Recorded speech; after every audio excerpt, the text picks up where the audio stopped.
Good evening, Father Rector Albert S. Poblete, OFM Cap, Principal Mrs. Horizon C. Yap, Assistant Principal for Academic Affairs, Mrs. Cecilia D.C. Toledo, Assistant Principal for Student Affairs, Ms. Shalo Herminia Pineda, fellow graduates, proud parents, and other guests. I am here today on a momentous occasion. After several years of rigorous education, it has come to an end. For many of us here, this event is not a mere formality in our pursuing higher education. Instead, it is the finish line of what was once a long and arduous journey. But it also symbolizes the beginning of a whole new set of challenges we must face. Going back, I look at all the trials and tribulations I have experienced during my time in senior high. It was the first day then, and I had only known a handful of my classmates. Being the introverted self that I am, I did not initiate conversation and sealed my fate as an antisocial.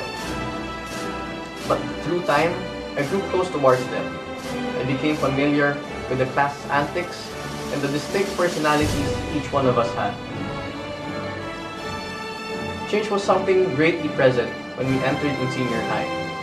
We had new sets of subjects and a new roster of teachers, among others. But as the academic year started, we struggled through. But through this struggle, we cherished each other's presence.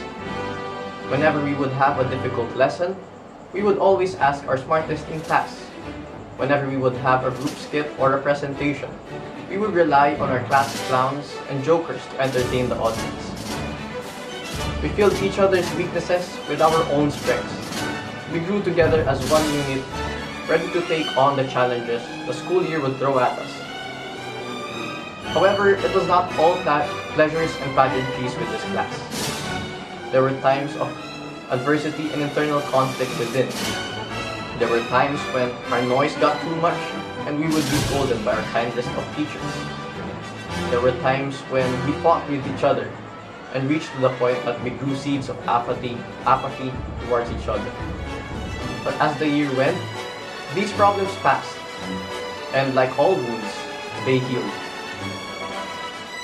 As we entered into the 12th grade, it was clear that the previous year was merely an introduction to the rigors of college life, and that being our final and last year as senior high students, we would be faced with a plethora of deadlines and requirements. It was clear that this final year would be the hardest of all. It was a matter of sacrifice and sheer will if we wanted to get our diploma. It made us readjust our priorities. It made us determine what was important and what could be done at a later time. Slacking and procrastination was no longer an option. For if you lagged behind, then that distance would only grow greater as the days went. And I am happy to say that the graduates you see today are the proud survivors gladly awaiting their diplomas this evening. As a batch, we have proved that we may fail at certain points in our life, but it is how we get back up that matters. We have been transformed as social catalysts, imbued with the spirit of gospel brotherhood. We may have had days of disappointment and despair ruin our day, but it did not deter us from attaining greater tasks and accomplishments in our life. Through our social action programs, we have helped those destitute and abject people. We have helped the students from public schools realize their opportunities we have here in school. We have bonded with them and taught them a variety of basic skills that were not taught to them because of their unfortunate disposition. We have also helped the environment. We joined the Manila Bay Cleanup Drive, and we helped to promote environmental care and awareness. All these virtues we thank our school for its holistic drive in molding learners of excellence. To the people watching these graduates get their diploma today, allow me to express our gratitude in helping us fulfill our aspirations.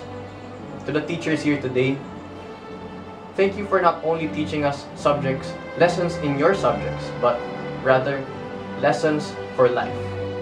They say that the hardest professions of all are being doctors and lawyers, but it is the teacher, the nurturer, who molds the next generation into a competent and cohesive society. To the parents here with us today, thank you for believing in us even when we did not believe in ourselves.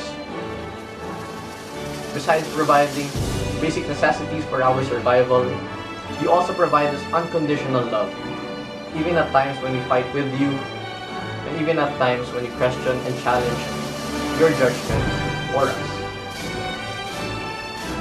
To the graduates sitting here today, I have only one thing to share, and it's that life gets harder.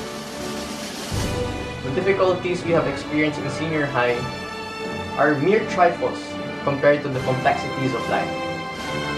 These words were not meant to discourage you from pursuing your chosen paths, but as a warning and a reminder to the dangers lurking outside of student life.